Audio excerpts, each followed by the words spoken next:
5 minute ये भस्त्रिका कर ले, एक अनुष्ठान की तरह। प्राणपान व्यानुदान समान नाकूर कृकल देवदत्त धनंजय 5 प्राण 5 उप प्राण, पंच ज्ञानेन्द्रियां, पंच कर्मेंद्रियां, नेत्र श्रोत्र त्वचा घ्राण रसना 5 ज्ञानेन्द्रियां, पाणी पाद पायु उपस्थ और वाक 5 कर्मेंद्रियां, मन बुद्धि चित्त अहंकार अंतःकरण चतुष्ट अष्ट चक्र नवद्वार, 72 करोड़ 72 लाख 10,201 नाड़ियां, 37 ट्रिलियन सेल्स। ये स्थूल सूक्ष्म कारण है। शरीर पूरा अन्नमय प्राणमय मनोमय विज्ञानमय आनंदमय कोश पुष्ट होता है भस्त्रिका प्राणायाम से। इतना लाभ है इसका। और इस ब्रह्मांड की सारी दैवी शक्तियों का, शुभ का, दिव्यता का, दैवी संपद का आधान करते हैं आप अपने भीतर। अभयम सत्व संसुद्धिर ज्ञान योग व्यवस्थिति हिदानम दमश्च यज्ञ स्वाध्याय स्तप आर्जवम अहिंसा सत्यमक्रोधस्त्याग शांतिरपैशनम दया भूति शलोलुप्त्वम आर्द्रम धीरचापलम तेजः क्षमा धृति शौचम अद्रोहनातिमानिता भवन्ति संपदम दैवीम अभिजातस्य भारत। दिव्यता का, शुभ का आधान करते हैं आप ऐसे भस्त्रिका प्राणायाम में। लगभग 5 मिनट करना है। भीतर बाहर एक आध्यात्मिक ऊर्जा क्षेत्र तैयार हो जाता है जो हमें सब रोगों से बचाता है।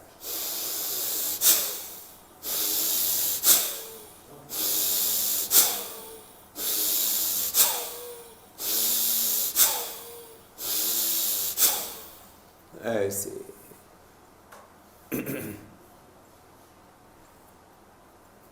शुभ का आधान, दिव्यता का आधान किया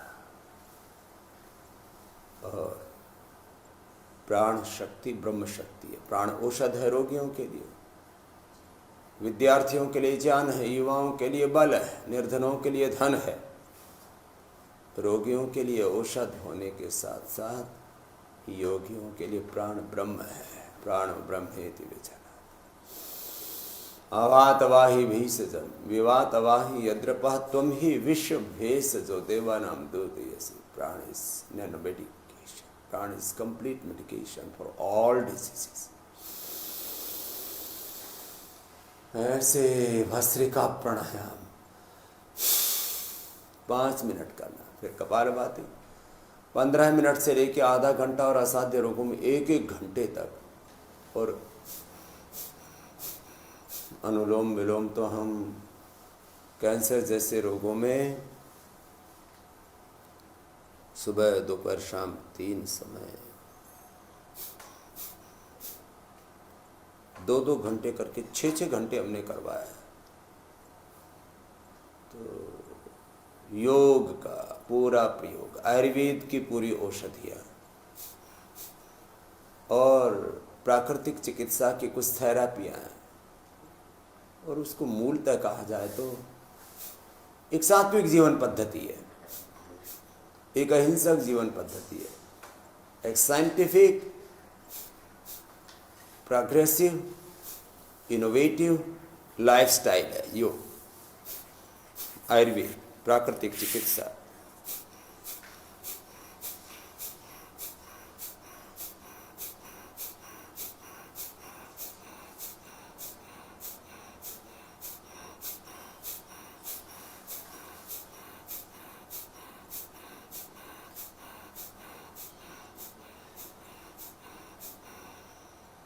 ये सब करा करके हमने वो पाया है और इस संसार को दिया है जो किसी से नहीं हुआ, वो योग से हो गया।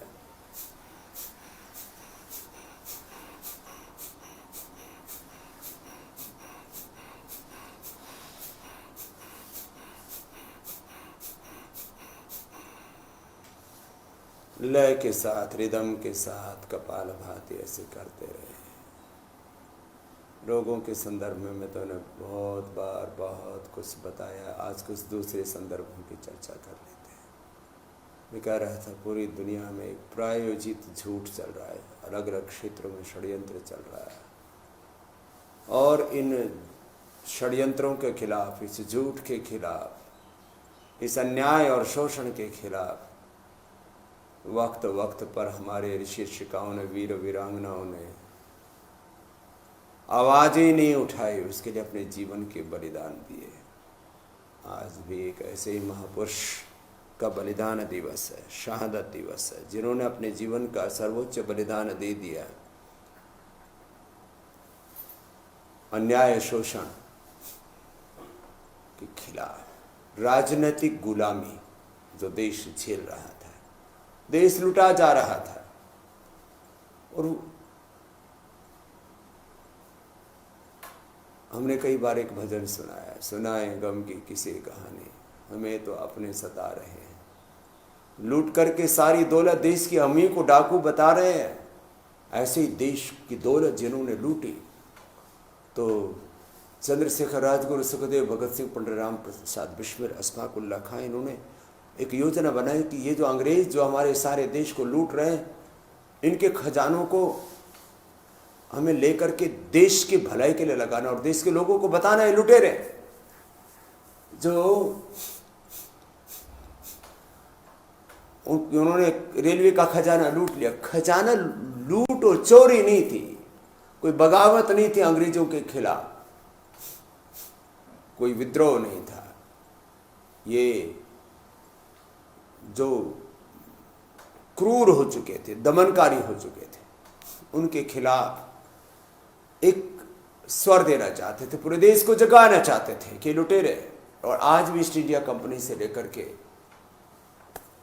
और यूनिलीवर तक, कोलगेट पोमोली तक, नेस्ले तक, जितने भी कोको कोला, पेप्सी, ये बर्गर पिज़्ज़ा बेचने वाली मैकडॉनल्ड्स से लेकर के और न जाने कौन कौन से बर्गर के सब भारत में अलग अलग, फूड से लेकर के, कॉस्मेटिक्स से लेकर के, ऑटोमोबाइल से लेकर के, मोबाइल से लेकर के, हमारे खेत खलिहानों से लेकर के, चारों तरफ एक गुलामी का, लूट का बहुत बड़ा षड्यंत्र चल रहा है। इसलिए मैं कहता हूँ इस आर्थिक और सांस्कृतिक वैचारिक लूट और पराधीनता के खिलाफ ये जंग है। योग करते हुए हम एक युद्ध कर रहे हैं, और उसकी प्रेरणा है पंडित राम प्रसाद बिस्मिल, जिनका गीत ही था, मेरा हो मन स्वदेशी, मेरा हो तन स्वदेशी, मर जाऊं तो भी मेरा होवे कफन स्वदेशी, कर शक्ति का विभाजन,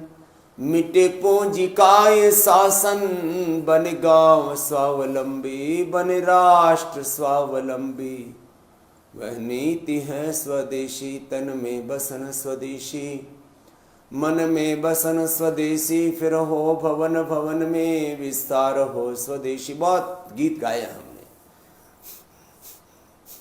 समय की मार सह लेना, नहीं रुकना मेरे साथी, स्वदेशी गीत ही गाना, नहीं झुकना मेरे साथी। बहुत झंझट, बहुत संघर्ष, चुनौतियां, और उसको हमने झेला है, अभी भी झेल रहे हैं और झेलते रहेंगे, काम करते रहेंगे। क्योंकि पंडित राम प्रसाद बिस्मिल हमारे आदर्श हैं। वो एक ऐसे योगी थे, ब्रह्मचारी थे, रोज योग करते थे, यज्ञ करते थे, संध्या हवन करते थे, और महर्षि दयानंद के शिष्य थे। हम उन्हीं के शिष्य, वही हमारे आध्यात्मिक गुरु, मार्गदर्शक, प्रेरक हैं। वही हमारे रोल मॉडल आइकॉन हैं, युग धर्म के, राष्ट्र धर्म के, वेद धर्म के, अध्यात्म धर्म के, मानव धर्म के सबसे बड़े प्रेरक पुरुष इस युग के महर्षि दयानंद हमारे प्रेरणा है। और उन्हीं के शिष्य पंडित राम प्रसाद बिस्मिल की आज शहादत पर उनको प्रणाम करते हैं। और जो उनका सपना था उसको हम साकार करेंगे। एक सपना तो पूरा हो गया, राजनीतिक गुलामी से देश मुक्त हुआ आंशिक रूप से। अभी भी राजनीतिक रूप में भी तो बहुत प्रकार की चुनौतियां हैं। मैं उसके ऊपर अभी कम बोलता हूँ आजकल, क्योंकि लोग बहुत ज़्यादा समझते हैं, लेकिन संकट अभी टला नहीं है। शिक्षा के क्षेत्र में गुलामी, उसको दूर करना है हमें भारतीय शिक्षा बोर्ड के माध्यम से, पतंजलि विश्वविद्यालय के माध्यम से। पूरी दुनिया की आदर्श शिक्षा व्यवस्था कैसी हो, ये पतंजलि लोगों को व्यवहारिक रूप से करके बता रहा है। चिकित्सा की आदर्श व्यवस्था कैसी हो, अनुसंधान की आदर्श व्यवस्था कैसी हो, खेती की, ऑर्गेनिक खेती की, प्राकृतिक विषमुक्त सेंद्रीय खेती कैसे हो, उसका प्रैक्टिकल मॉडल हम करने में विश्वास रखते हैं। वेद भगवान कहते हैं, हम तो वेद को अपना आदर्श मानते, स्वेन क्रतुना संवदित, अपने कर्म से बोलो। तो खैर ये कार्यक्रम शिक्षा का आदर्श मॉडल, चिकित्सा का आदर्श मॉडल, अनुसंधान का, खेती का, बिजनेस का, व्यापार का। व्यापार भी सबके उपचार के लिए, उपकार के लिए, कमाई के लिए नहीं, भलाई के लिए हो सकता है। इस देश को एक हमने बाजार नहीं माना, एक परिवार मान करके किस तरह से परस्पर एक दूसरे का सहयोग करते हुए, एक दूसरे को उभारते हुए, एक दूसरे को सहारा देते हुए हम इस देश को उभार सकते हैं सब दिशाओं से। वो कार्य योग का, उद्योग का, सब दिशाओं से कार्य चल रहे हैं। बहुत लोगों को तो ये समझ ही नहीं आता, बोले स्वामी जी इतने पंगे क्यों ले रखे हैं? अरे ना कोई पंगा है, ना कोई दंगा है, ना कोई, ये ना समझ में आने वाली बात। अब जो है ही ना समझ, उनको तो क्या समझाएं।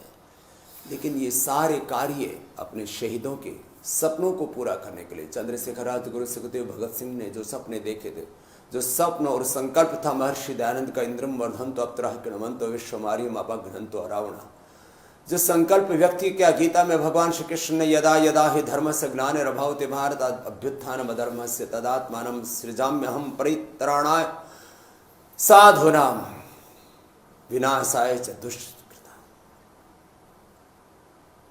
धर्म संस्थापनार्थाय संभवामि युगे। ये सारा कार्य, उसके मूल में यही भावना है कि सब प्रकार की गुलामियों से, पराधीनताओं से, लूट से, सारे लूट तंत्र से, षड्यंत्र से देश को मुक्ति मिले, ये आगे बढ़े। इसके लिए सारे प्रकल्प हैं और इसको लेकर के हम हर दिन आपको अलग अलग संदर्भों में बातें करते रहते हैं। और मैं जब जिस संदर्भ में बात करता हूँ तो कभी कभी तो इतनी गहराई तक चला जाता हूँ कि मुझे उसमें एक तरफ बहुत पीड़ा भी होती है, रूह आत्मा कांप उठती है, और दूसरी तरफ एक विश्वास जागता है कि नहीं, समाधान भी है। हमारी औलादें, हमारी पीढ़ियां, हमारी नस्लें बीमारियों, बुराइयों, दुर्विचार, दुर्भावना, दुष्कर्म, दुर्गुण, दोषों में इस कदर फंसी हुई हो, उनको आज नहीं उभारा गया तो कल को हमारी नस्लें इतनी बेबस लाचार हो जाएंगी। एक तरफ हम अपने आप को कहते हैं हम महापुरुषों की संतानें हैं, हम वीर पुत्र हैं, आर्य पुत्र हैं, ऋषि ऋषिकाओं की संतानें। कहाँ लोग पैदा होते हुए बीपी के, शुगर के, थायराइड के, मैं देख रहा हूँ रोज। ये मैं किताबों से पढ़ के कोई बात नहीं कहता, मैं कहता हूँ मैंने किताबें बहुत पढ़ी हैं, शास्त्र बहुत पढ़े, हजारों सूत्र, श्लोक, मंत्र सब मुझे स्मरण है, लेकिन इससे भी बड़ी चीज मैंने जिंदगी की हकीकत को जिया है, देखा ही नहीं है, जिया है।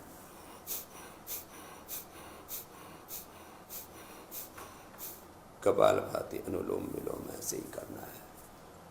और मैं कह रहा था हम जेनेटिक बीमारियों को, कम्युनिकेबल, नॉन कम्युनिकेबल डिजीज को मिटा रहे हैं, उनके संक्रमण की चैन को तोड़ रहे हैं। एक कोरोना के संक्रमण को सारी दुनिया मिलकर के नहीं तोड़ पाई, हम सैकड़ों बीमारियों के, कोरोना से ही सैकड़ों बीमारियों के संक्रमण की चैन को तोड़ रहे हैं।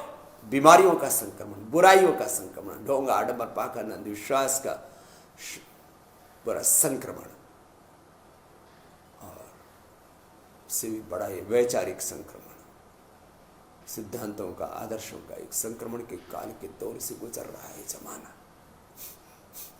और ऐसे में मैंने कहा इस दुनिया को रोग मुक्त बनाना, एक आध्यात्मिक राष्ट्र, आध्यात्मिक व्यक्ति, परिवार, समाज, राष्ट्र और आध्यात्मिक विश्व का निर्माण करना कि जहाँ सब सुखी हों और इस संसार में सब सुख बढ़ाएं, खुद प्रसन्न रहें, औरों को प्रसन्नता, सुख, समृद्धि, ऐश्वर्य बांटे। हम स्वास्थ्य बांटने में लगे हैं, समृद्धि बांटने में लगे हैं, प्रसन्नता, आनंद बांटने में लगे हुए हैं। यह अनुष्ठान है पतंजलि का। और जहाँ पर भी रहे, मुझे अभी कोरोना काल में यद्यपि यात्रा मेरी कम हो गई, तो फिर भी चाहे मैं मुंबई रहता हूँ, मैं आज दिल्ली में हूँ, चाहे मैं हरिद्वार में रहता हूँ, जहाँ भी रहता हूँ आपके द्वार तक पहुँचता हूँ आस्था के माध्यम से, फ्री इंडिया टीवी के माध्यम से पहुँचता हूँ और आपको जगाता हूँ। और जिन्होंने अपने जीवन को जगाया और अपने जीवन में सत्य, परम सत्य को पाया, उनसे भी अवगत कराता रहता हूँ कि आओ देखो तो सही अपने चारों तरफ कितनी प्रेरणाएं हैं। आज भी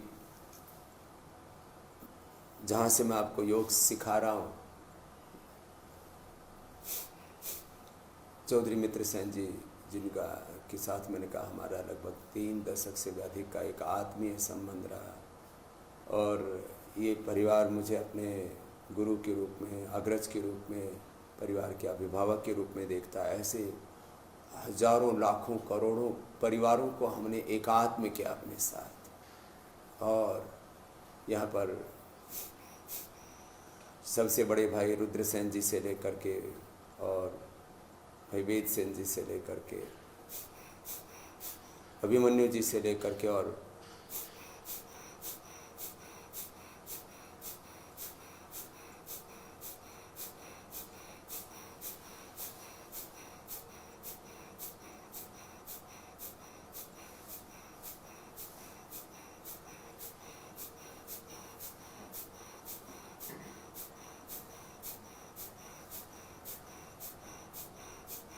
कबाल भाती श्रद्धामयी माँ तक सब पूरा परिवार एकात्म होकर के योग, यज्ञ, वेद, हमारी गुरु परंपरा, ऋषि परंपरा में अनन्य निष्ठा रखते हुए एक निर्दोष जीवन, आहार, विचार, वाणी, व्यवहार, स्वभाव, संबंध के स्तर पर कैसे हम दिव्यता में जिए।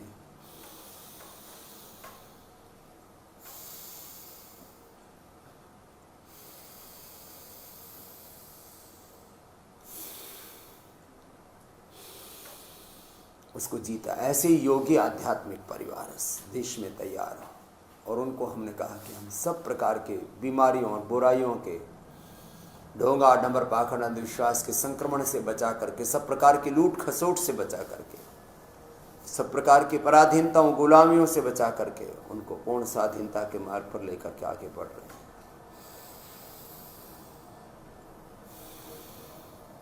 लय के साथ अनुलोम विलोम करो।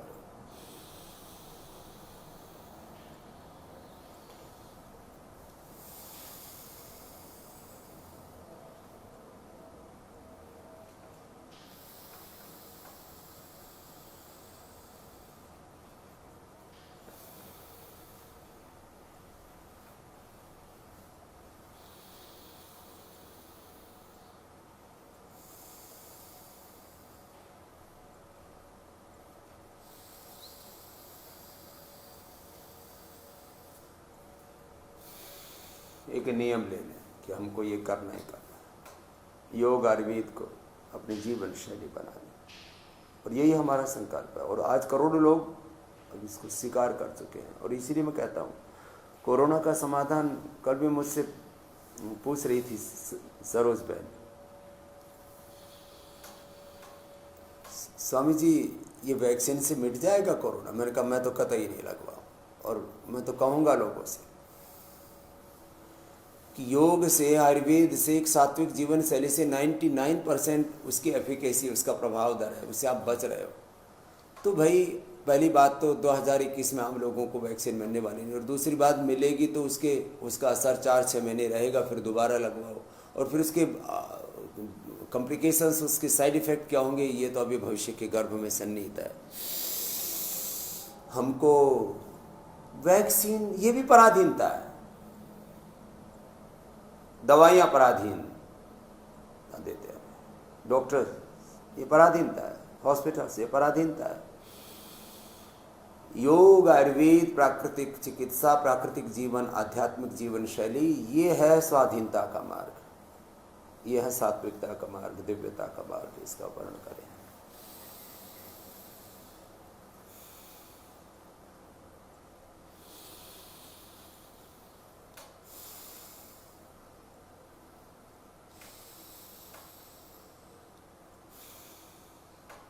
और मेरे कहने से एक दो नहीं, हजारों लाखों करोड़, पूरी दुनिया की लगभग अब तो आधी आबादी इस पर सहमत है। कुछ लोग तो, जैसे मैंने पिछले दिनों क्या लगभग 2 दशक तक अन्न नहीं खाया, तो इसी परिवार का देव सुमन सबसे छोटा भाई, मैंने कहा ऊपर से लेके नीचे तक, भाई रुद्रसेन जी से लेकर के देव सुमन जी तक, कि हमको ये दिव्य जीवन जीना है, सात्विक जीवन जीना है, और अपने घर परिवार में इस तरह की एक व्यवस्था बनाए कि एक भी व्यक्ति किसी भी दोष में, दुर्गुण में नहीं, बीड़ी सिगरेट शराब न जाने क्या क्या लोगों के जीवन में ऐसे उपद्रव हो रखे, पता ही नहीं जीवन को कैसे जीना है। एक पागलपन, एक अंधी दौड़, राह सूझ नहीं रही है किधर जाएं। ऐसे में बस अंत में भस्त्रिका कपालभाति तो लगातार आप करते रहिए, और आधा घंटा आपका तब तक पूरा हो जाएगा। इंडिया टीवी पर दोबारा भी मिलेंगे। अभी अनुलोम विलोम के बाद भ्रामरी, उद्गीत, ओंकार और गायत्री की उपासना, अब तो मैंने देखा है लाखों लोगों ने दैनिक और करोड़ों लोगों ने साप्ताहिक यज्ञ करने शुरू कर दिए। योग और यज्ञ की प्रेरणा लेकर के अपने जीवन को इस देवत्व के मार्ग पर, 3 तरह के लोग मिलेंगे इस संसार में, तामसिक, रासिक, सात्विक में, और 3 तरह की प्रकृति और प्रवृत्ति है इस पूरे अस्तित्व की। This is the nature of existence.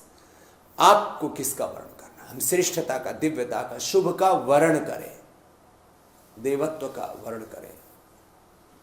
और भगवान ने हमें शुभ का वर्ण करने के लिए उद्यानम ते पुरुष नावयानम, ऊंचा उठने के लिए बनाया, तो हम इसका वर्ण करें। ब्राह्मण उद्गीत भी, तो जिनको अधिक करना हो कपालभाति, अनुलोम विलोम अधिक कर लेना, कम से कम 5 बार भ्रामरी, 5 बार उद्गीत भी करना।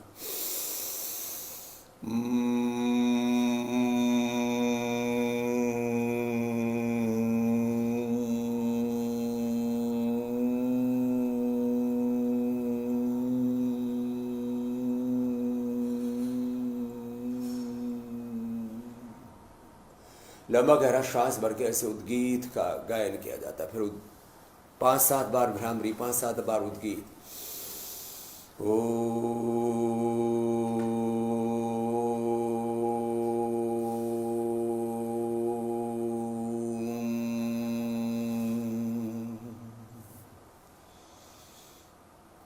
ओम भूर्भुवः स्वः तत्सवितुर्वरेण्यं भर्गो देवस्य धीमहि धियो यो नः प्रचोदयात्।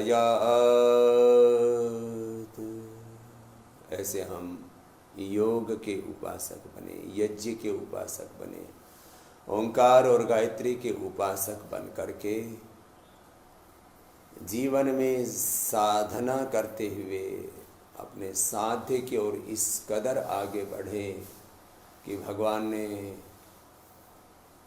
अप्रतिम प्रतिभाओं के साथ असीम ज्ञान, संवेदना, शक्ति, सामर्थ्य, विद्या, विभूति, ऐश्वर्य के साथ जो मनुष्य का जन्म हमें दिया है, ये जन्म और ये जीवन हमारा सार्थक हो जाए, ऐसा हम जीवन जिए। रोज़ हम ऐसे ही जीवन जीने की आपको प्रेरणा देते रहते हैं।